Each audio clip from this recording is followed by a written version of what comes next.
Nice game for starters and the environment in there. Yeah, I thought it was good. I thought we started really good. I thought we were humming them in the ozone, and I thought we had a lot of good buzz shifts tonight. And your play in particular, obviously the go-ahead goal late, and what's been working for you so far? Yeah, I think my speed and my pace has been working for me. I've been trying to be tenacious on pucks, and Danny and Michael, they did a great job tonight. I don't know if you noticed on the winner, you took the puck off Bedard to kind of start that play. I didn't really realize that at the time. I saw the puck bobble, and I just tried to go get it. And do you sense your confidence growing here as the days go by? Yeah, definitely. Every day they've been encouraging me, and they've been very positive with me. So I think my confidence has definitely been growing. Let's talk about your setup to Mazur in that first goal. Can you take us through that play? Yeah, we were talking about that before the game. Lenny made a good play down low to me. I felt like I had time. I knew Mazur was going to be in that spot, so I just slipped to him, and it was an easy goal. It's obviously getting into game competition again. How nice was it to play against guys on different jerseys? Yeah, it's a lot better. Playing against these guys prepare us for it. So it's a lot better going out there playing with each other instead of against each other for sure. And you drew a penalty, so how important is it to just mix it up like that? Yeah, again, I've been out for 6 months now, so getting back into that game feel and getting back to how I was playing is kind of my goal right now, and I feel like that's a good start. You got that goal, and you think that this game's going a lot better than the last game I had? Yeah, absolutely. It's a good feeling to score, especially in front of these fans, and it's a dream of mine to play for the Detroit Red Wings, and just to wear the sweater, I have to take pride and just do the best I can. What did you see on your goal with that great pass from Finnie? It just seemed like a complete no-look pass right on the table. Yeah, Finnie's on a hot streak right now. He's playing really well. He's an unbelievable player, and it's easy to know when a good player has a good puck, and you just find an area and he'll find you. How tough was this rehab? I mean, mentally, was it a little bit more difficult than the other two? I would say the rehab part was really easy. It wasn't actually that hard, and I had the right people behind me. I would say the hardest part was the mental part. It was a very hard time to get injured, but I feel like I'm in a good spot right now. I had a full summer, probably 5 months to get ready and get my body right for the season. What types of stuff did you do to kind of put the added weight on? Yeah, I would say just weight training. I was here all summer working with Rob, and we did a really good job. I put on, I think, 12 to 15 pounds of muscle, so I was headed in the right direction for sure. What are you up to now?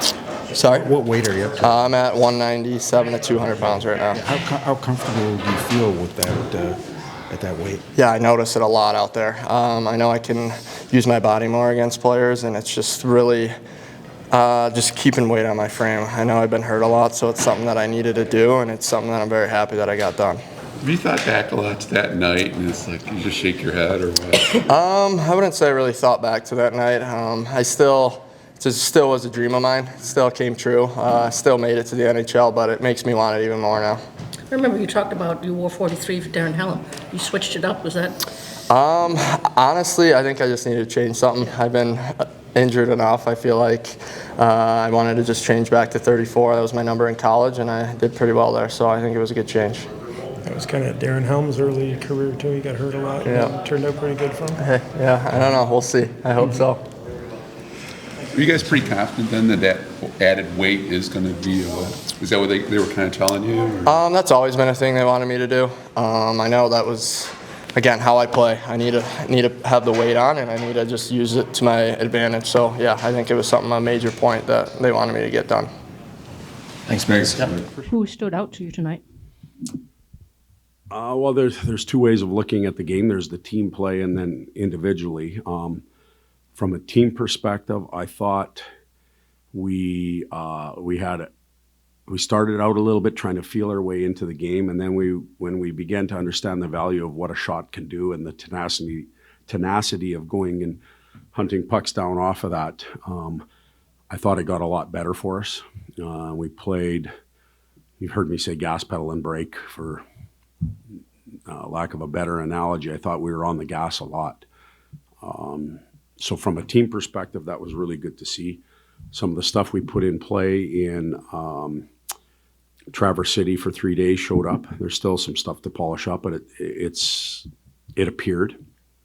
And then there's the player evaluation, and there's one line of the kids that I thought had tremendous night. And you talk about gas pedal and brake. All three of them were race cars tonight, I thought, and they were really involved in the game. As the night wore on, you could see them get more and more confident. They kind of gave themselves permission to belong, and that's a good sign.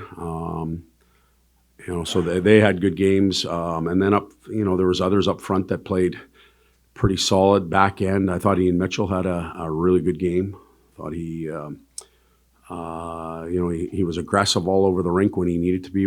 Played with some good vision. And the back end, there were others that played well. There wasn't anybody that had an awful or a terrible night, which is a good sign for us.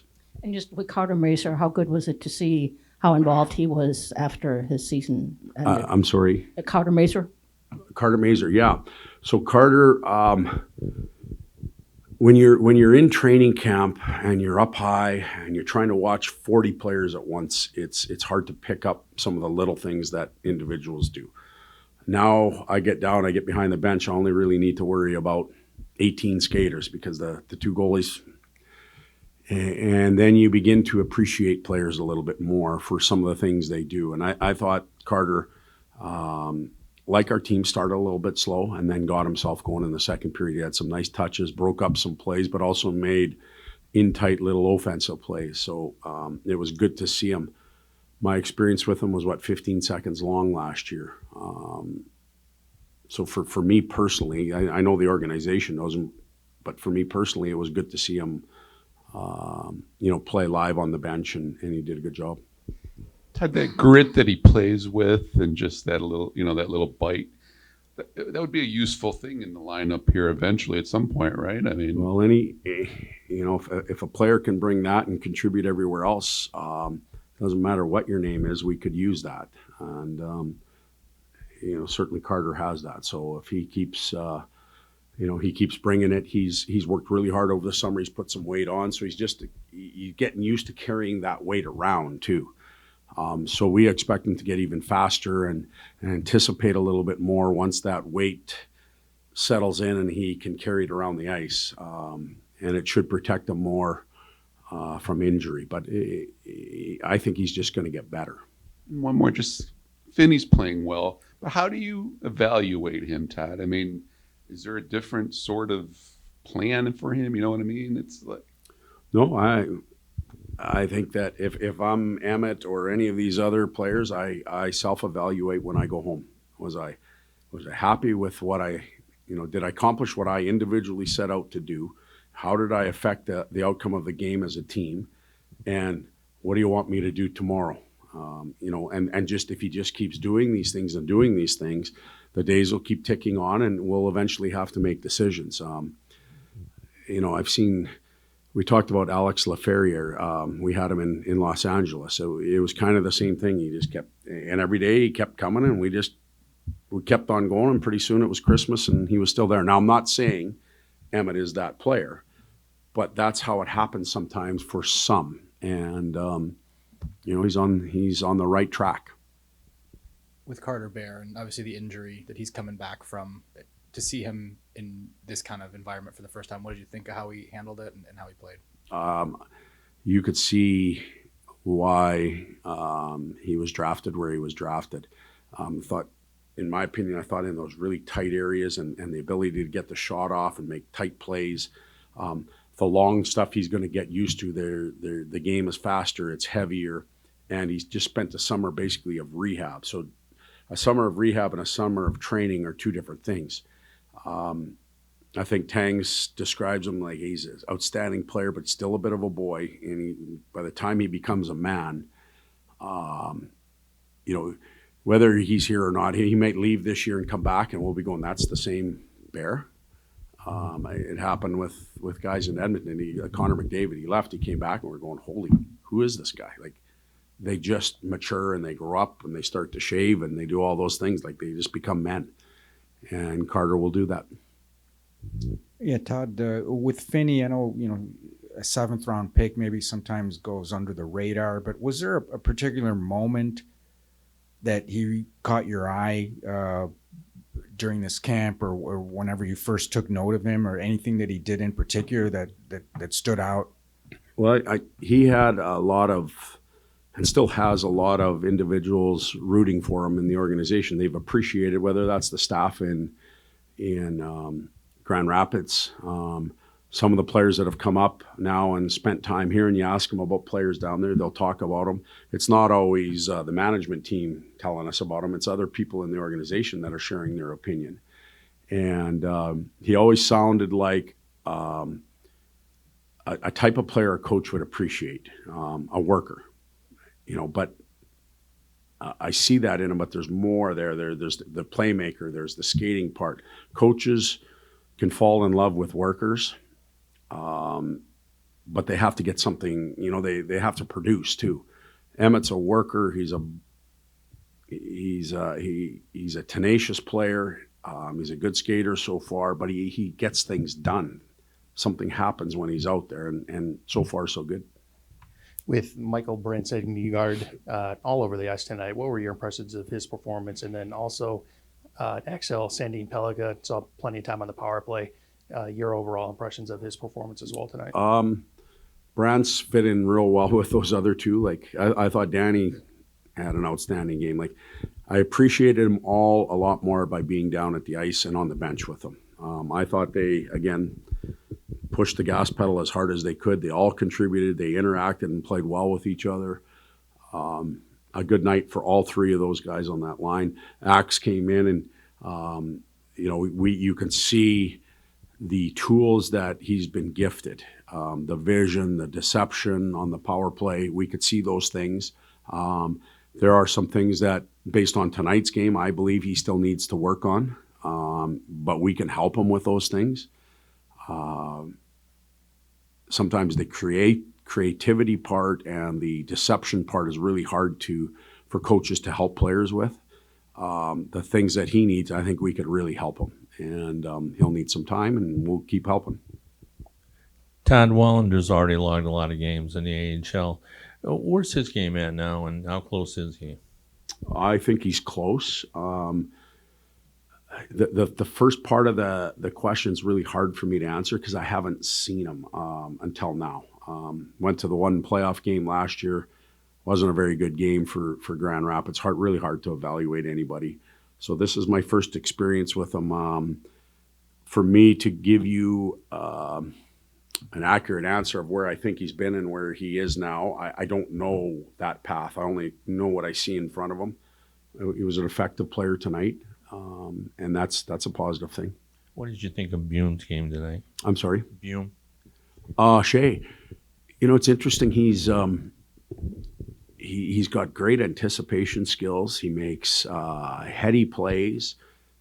He uses his length. Sometimes you just need to know who you are. Is he going to win a race against Connor McDavid? Probably not.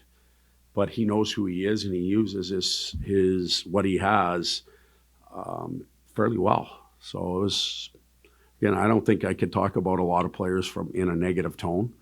We're going to play again, in a couple nights, and hopefully that continues on. But a lot of bouquets for the group tonight.